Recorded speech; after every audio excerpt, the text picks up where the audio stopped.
오늘 예수님께서 예루살렘 입성하셔서 십자가 못 박혀 달려 돌아가시는 그 주간에 있으신 일들, 이 말씀을 다른 성경과 비교해 보면 예루살렘 입성하고 한 사흘째쯤 되는 날 이렇게 생각을 합니다. 그런데 오늘 이 내용 가운데 오늘 읽지 않았지만 21장 후반부도 그렇고 하나님 나라에 대해서 말씀을 하세요. 하나님 나라. 천국을 아들의 혼인잔치에 비유한 이 임금의 모습으로 오늘 이야기합니다. 하나님께서 하나님 나라를 열어놓으셨는데 청한 사람이 많아요. 그죠? 근데 어떤 사람들 청했느냐? 첫 번째 오늘 22장 말씀 보니까 사람이 정해져 있는 것처럼 보이죠? 그 22장 2절, 3절 보시게 되면 천국은 마치 이들을 위하여 혼인잔치를 베푼 어떤 임금과 같다. 3절 종들을 보내어 청한 사람들 혼인잔치에 오라 하였더니 초청받은 사람들을 불렀는데 이 사람들이 다 오지 않습니다. 이유는 뭐라고 써 있습니까? 밑에 보면 5절 그들이 돌아보지도 않고 한 사람은 자기 밭으로 가고 한 사람은 자기 사업하러 가고 한 사람은 심지어 청한 종들을 잡아 모욕하여 죽였다. 이 말도 안 되는 일이 벌어지는 상황입니다. 하나님 나라가 준비되어져 있고 사람들을 초청하는데 하나님 나라 초청받은 자들이 하나님 나라에 대해서 뭐 별로 신경 쓰지 않아요. 오히려 모멸감을 주고 죽여버리고 찾아오지 않는 하나님 나라가 이미 시작되어서 있음에도 불구하고 그 자리에 마땅히 와야 될 당연히 초청받은 사람 같은데 그 자리에 신경 쓰지 않는 모습. 어찌 보면 택함 받은 민족이라고 이야기했었던 이스라엘 민족. 이게 지금 유대인들에게 지금 전해지는 말씀이잖아요. 근데 유대인들의 내부의 내면을 그냥 보여주는 이야기입니다. 하나님의 자녀로 부름받았음에도 불구하고 그 하나님의 자리를 소중하게 여기지 못해요. 그리고 어디에 갑니까? 자기의 사업이나 자기가 돌아봐야 될 일들로 그냥 가버리는 거죠. 어찌 보면 이것은 지금 우리 믿는 그리스도인이라고 얘기하는 교회 공동체 안에 있는 우리의 모습을 한번 돌아보고 점검해 봐야 될 필요가 있어요. 저 같은 경우는 뭐 태어나서부터 쭉 교회라는 곳에 몸담았던 그런 사람인데 우리가 자칫 잘못하면 하나님의 은혜도 망각하고 하나님 베푸신 사랑에 대해서도 깊이 생각하지 못하고 그냥 내가 더 중요하게 생각하는 일들이 있잖아요. 일상을 사는 시간. 시간을 놓고 봐도 우리가 일주일에 한 날을 정해서 예배드리고 나머지 날들은 우리에게 정한 일들을 감당하고 살아요. 그러니까 우리는 어디가 더 중요하냐면 예배하는 자리, 하나님을 만나는 자리보다 내 삶의 터전이 훨씬 더 중요한 사람들로 살아갑니다. 그러다 보니까 하나님께서 우리를 하나님 나라로 초청해도 뭐 늘상 있는 거니까. 쉽게 얘기하면 이런 겁니다. 주일날 예배가 매주 한 번씩 있잖아요. 1년에 몇 번 있죠? 쉬운 2번 있어요. 한 번쯤 빠져도 된다라고 생각을 흔히들 해요. 흔히들. 하나님의 잔치가 벌어져 있으면 가야죠. 근데 요거를 좀 바꿔 볼게요. 우리가 성도의 어떤 한 가정에 자녀의 결혼식이 있어요. 그럼 빠져요, 안 빠져요? 빠질 수도 있고 안 빠질 수도 있어요. 빠지는 사람은 뭐예요? 별로 안 친한 사람은 빠져요. 안 가요. 친한 사람은 반드시 갑니다. 그러니까 똑같은 거예요. 우리가 하나님을 대하는 모습도 내 마음의 내면에 하나님과 나의 이 친밀함을 생각해 보면 예배를 빠져요, 안 빠져요? 못 빠질 상황에 있는 사람이 있고 반드시 가야 되는 사람이 있고 뭐 안 가도 그만 가도 그만 이런 상황이 되어져 있는 이스라엘 민족 가운데 하나님께서 택함 받은 하나님의 백성이라고 분명히 이야기하는데 그럼에도 불구하고 상태가 지금 이렇게 되어져 있어요. 그래서 9절 한번 가보면 내 거리에 가서 사람을 만나는 대로 혼인잔치에 청하라. 그럼 뭐 이거 누구예요? 혼인잔치는 누구에게 해당되어 있는 거예요? 아무에게나 모든 사람에게 열려 있는 거예요. 하나님 나라는 이렇게 모든 사람에게 열려 있습니다. 그래서 다 초청을 하죠. 그런데 그 뒤에 좀 어떤 표현이 나오냐면 11절 보면 다 모았어요. 그런데 여기 보니까 한 사람을 바라보니 뭐가 있습니까? 예복을 입지 않은 한 사람이 그 가운데 있어요. 요 얘기를 좀 보겠습니다. 이 얘기를 요한계시록 7장 14절 한번 찾아볼게요. 뒤에 요한계시록 7장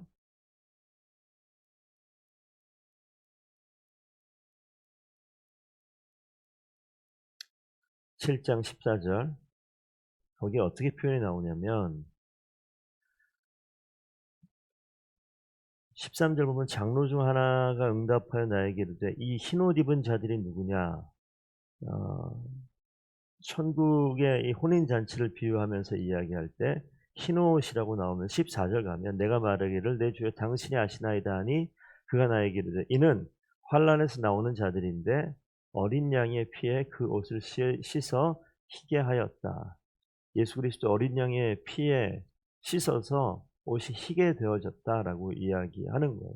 여기 나와 있는 이 예복이라고 얘기하는 것을 요한계시록에 보시게 되면 우리가 이 땅을 사는 이 모든 사람, 길거리 내거리에 살던 그런 사람들이 청함받을 때, 이 혼인잔치에 들어올 때 예수 그리스도의 보혈의 능력으로 우리의 죄가 사함받아 깨끗한 옷을 입은 그런 사람, 예수 그리스도를 믿고 회개한 사람, 그런 고백이 있는 사람들입니다. 그래서 우리 로마서 10장 말씀 한 번만 더 보겠습니다. 로마서 10장,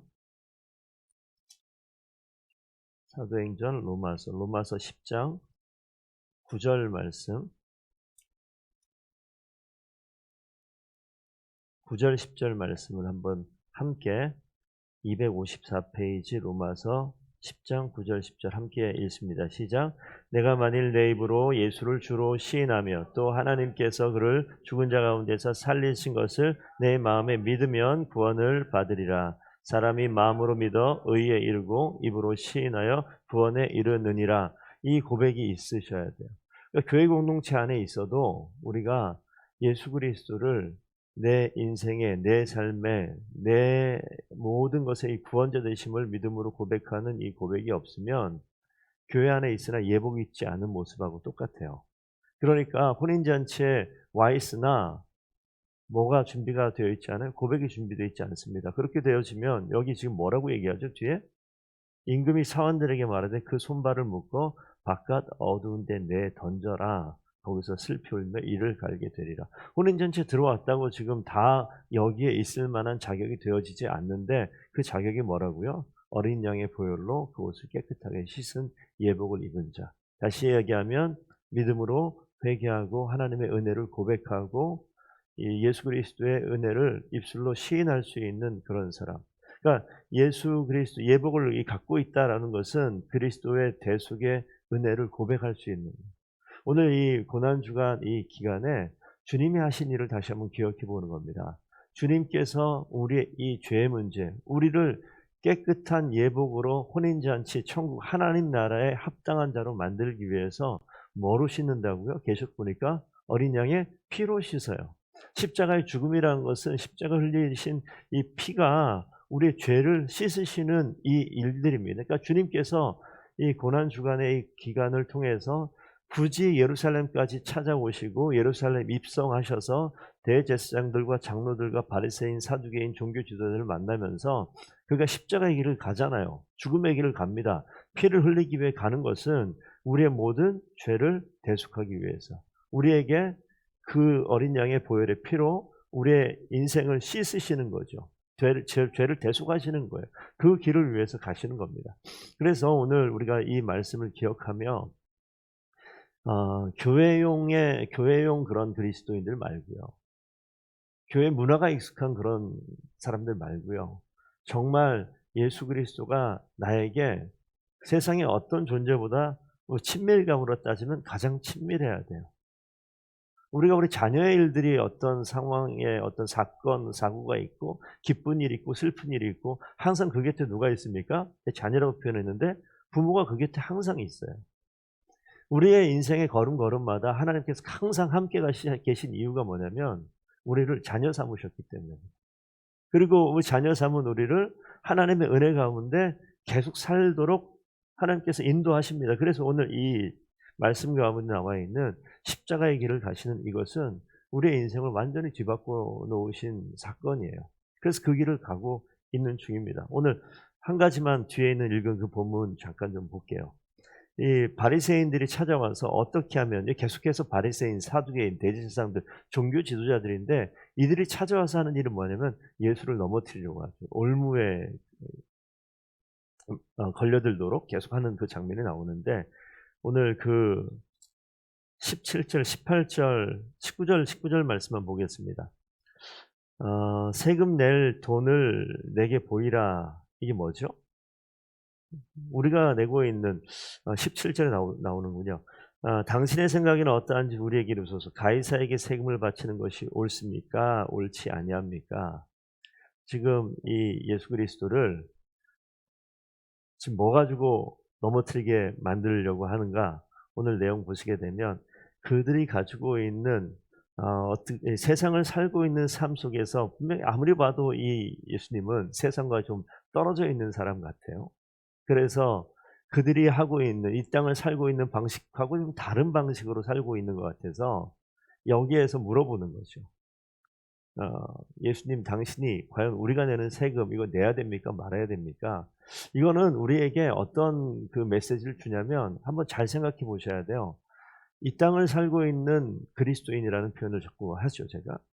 세상을 살고 있는 그리스도인, 이 뒤에도 보면 삶 속에서 부활의 생명을 이렇게 써놨는데 우리가 그리스도인이지만 어디에 땅을 딛고 사냐? 이 땅에 발을 딛고 사는 그리스도인입니다. 그래서 우리가 이 땅에 살 때 어떤 방식으로 살아야 되는가? 이런 문제하고도 똑같아요. 우리가 신앙생활을 잘하고 신앙이 깊어지면 어떻게 돼요? 기도원 가서 살면 됩니까? 아니면 신앙이 더 깊어지면 다 목회자가 되고 다 신학을 공부하고 다 뭐 종교인이 돼야 됩니까?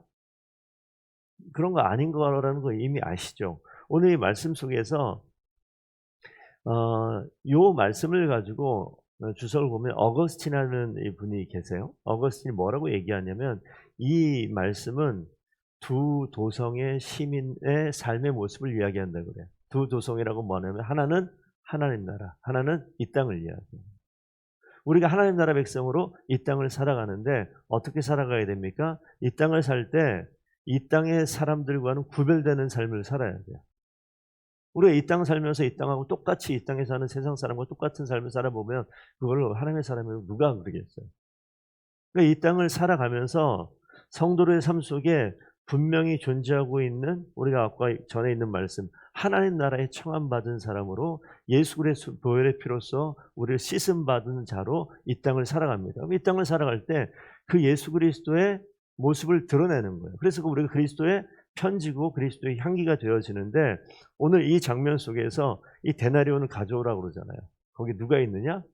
거기 뭐가 있겠어요? 로마 황제가 있겠죠. 그러니까 가이사의 것은 가이사에게, 하나님의 것은 하나님에게 드리라고 이야기하는 이 말 속에서 우리 분명히 기억해야 될 것은 우리가 이 땅 가운데 살면서 각각의 영역에 있어서 정말 감당해야 될 의무를 충실히 다할 것을 이야기합니다. 그러면서 이 근본은 뭐예요? 하나님의 사람으로 구원받은 백성으로 이 땅을 살아가는, 이 땅에서 최선 다해서 의무를 다해서 살아가지만 그들의 삶의 모습은 세상 사람과 분명히 달라요. 우리 그리스도인들이 그래야 그때 영향력을 미치는 거예요. 세상 사람과 똑같이 살게 되어지면 사람들이 아무 말 안 하는 것 같지만 비아냥거린다니까요. 하다못해 제가 우리 교회 교인은 아닙니다. 그리고 교회를 아직 오지는 않은 사람이에요. 제가 우리 여기 빵집 있는 데 있잖아요. 우리 교인. 거기 가서 가끔 그 사장님 아는 고객들을 만날 때가 있어요. 소개시켜줘요. 목사님 잠깐 와보세요. 앉아. 누구세요? 라고 얘기하면 교회 안 다니는 분이에요. 그럼 얘기를 막 하다 보면 심지어 목사님이라면 목사를 자기는 처음 봤대요. 태어나서. 얼굴을 처음. 그러면서 그러면 목사님은 술, 담배 안 하세요? 이렇게 그냥 자연스럽게 물어봐요. 진짜 처음 본 거예요. 교회 다니는 사람, 왜 그렇게, 당연히 안 하죠. 그랬더니, 아니, 제가 아는 사람, 집사님도 있고 장로님도 있는데요. 저하고 술 잘 먹거든요. 그러니까 전혀 구별이 없는 거예요. 똑같은데 뭐가 다르냐? 주일날 교회만 가는 것만 다른 거예요. 그 사람들이 생각하기에 뭐라고 얘기해요? 이 사람 그리스도인들이 자기의 삶과 전혀 다른 게 없는 거예요. 할 것 다 하는데 뭐만 더해요? 주일날 교회만 더 가는 거예요. 그러니까 그런 식으로 삶을 살아내면 그 사람들의 말은 아무런 영향력이 없어요. 그리고 어떻게 기준됩니까? 교회 다니는 사람은 다 그냥 그렇게 행동하는 거야 라고 심지어 이야기를 하는 거예요. 그래서 목사님도 당연히 술, 담배 하시죠? 이렇게 이야기하는 이 어처구니 없는 상황을 직면하게 된다니까요. 누가 살아야 돼? 그러니까 저는 교회용 안에 이 안에 있는 사람이 거의 여러분들이 여러분의 일터에서 살아가시면서 어떻게 살아야 됩니까? 남들하고 다르게 사셔야 돼요. 분명히 다르게 사셔야 돼요. 그럴 때 사람들이 한 번 더 쳐다봅니다. 그럴 때 한 번 더 쳐다봐요. 그리고 정말 이분들이 교회는 안 다니고 신앙은 없어 보여도 보는 눈은 있어요. 그래서 이 사람이 진짜 비슷한지, 이 사람이 가짜와 비슷한지 이 사람들이 판단을 해요. 그리고 정말 내가 어떤 종교를 찾고 싶고 신앙생활을 하고 싶을 때 누굴 찾아요? 진짜 같은 사람을 찾아와요. 그리고 그에게 요청합니다. 그리고 뭐라고 얘기해요? 날 위해 기도해 달라고 그렇게 이야기해요. 가짜 같은 사람에게 찾아오지도 않아요. 취급도 안 해요. 너무나 너무나 중요한 이야기입니다. 그래서 우리가 그리스도인으로 이 땅을 살아갈 때 주님께서 우리에게 흰 예복을 입히시고 주님께서 우리에게 대속의 은혜를 베푸시고 주님께서 이 땅 가운데 하나님의 방법으로 살 수 있도록 그 길을 열어 놓으셨다고요. 그래서 오늘 이 말씀을 기억하시면서 우리 성도들께서 이 땅을 살아가실 때 나는 하나님의 은혜로 바뀐 사람이다. 하나님께서 택하신 특별한 존재다라는 것을 반드시 생각하셔서 이 땅 가운데 하나님의 사람으로 멋지게 삶을 살아내시는 그러한 고난 주간뿐만 아니라 우리 남은 인생들 되기를 축복드립니다. 오늘 한 날도 하나님의 은혜를 기억하시고 삶의 자리에 승리하시는 귀한 성도들 다 되시기를 위해 축복드립니다. 기도하겠습니다.